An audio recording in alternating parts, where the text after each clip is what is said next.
प्रदेश के बलिया जिले में एक छोटा सा गांव था धमरिया। मिट्टी की खुशबू, खेतों की हरियाली और रिश्तों की गर्माहट से भरा यह गांव कुछ महीने पहले तक बेहद शांत और सामान्य था। पर एक दिन सब कुछ बदल गया जब चंदन की मौत की खबर पूरे गांव में फैल गई। चंदन गांव का सबसे होशियार, विनम्र और मेहनती लड़का। इंटरमीडिएट में जिले में टॉप किया था। पिता किसान थे, मां गृहिणी। 3 बहनों का इकलौता भाई था। वह चाहता था कि शहर जाकर पढ़ाई करे, अफसर बने और परिवार की गरीबी दूर करे। पर किसे पता था कि इतने सपनों से भरे लड़के की लाश एक दिन गांव के ही तालाब के पास मिलेगी। चंदन की लाश सुबह सुबह खेतों में पानी देने गए किसान को मिली।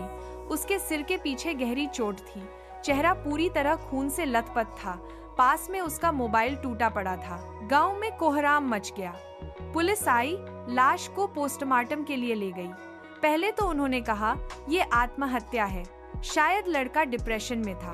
पर उसके परिवार और दोस्तों ने एक ही बात कही, चंदन आत्महत्या नहीं कर सकता।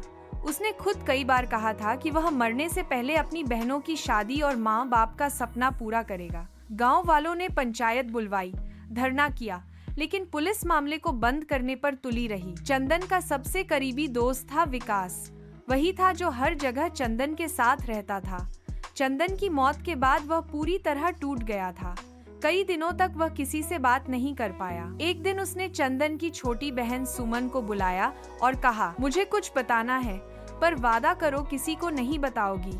चंदन मारा गया है और मुझे शक है कि गांव के प्रधान का बेटा मनीष इसमें शामिल है। सुमन हैरान रह गई। मनीष, जो खुद इंजीनियरिंग कर रहा था और गांव में काफी रसूखदार था, क्यों मारेगा चंदन को? विकास बोला, चंदन को कुछ दिन पहले एक पुराना वीडियो मिला था जिसमें प्रधान और मनीष कुछ लोगों को पैसे बांटते दिख रहे थे, शायद चुनाव के दौरान।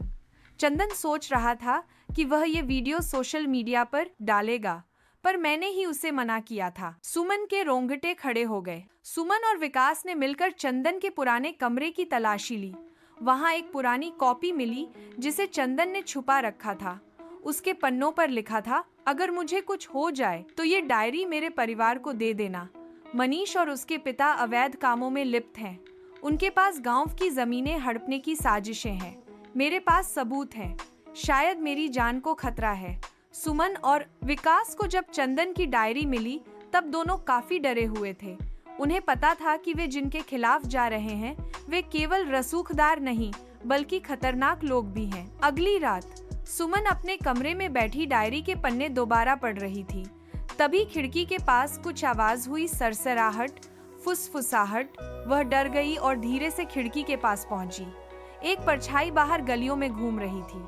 तुरंत उसने विकास को फोन किया। विकास भैया, लगता है कोई पीछा कर रहा है, कोई मेरे घर के पास मंडरा रहा है। विकास ने कहा, मैं अभी आ रहा हूँ, बाहर मत निकलना। 15 मिनट के अंदर वह आ गया। हाथ में टॉर्च लिए दोनों चुपचाप पीछे के रास्ते से गांव की गलियों में गए। अचानक एक काली छाया सामने से भागी, तेज दौड़ते हुए। विकास पीछे भागा, लेकिन वह अंधेरे में गुम हो गई। जब दोनों लौटे तो सुमन के दरवाजे पर एक पर्ची चिपकी मिली, अगर चंदन की डायरी बाहर गई तो अगली लाश तुम्हारी होगी। सुमन कांपने लगी। विकास ने उसका कंधा पकड़ा और कहा, डरना नहीं, यही तो चाहते हैं वे।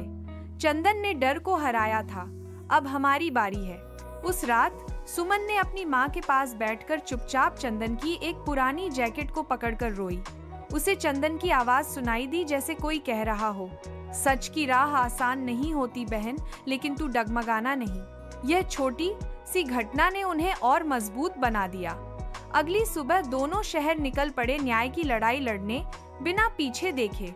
सुमन और विकास ये डायरी लेकर सीधे जिला मुख्यालय पहुंचे। मीडिया इसको बुलाया, सोशल मीडिया पर डायरी के पन्ने डाले। धीरे धीरे मामला तूल पकड़ने लगा।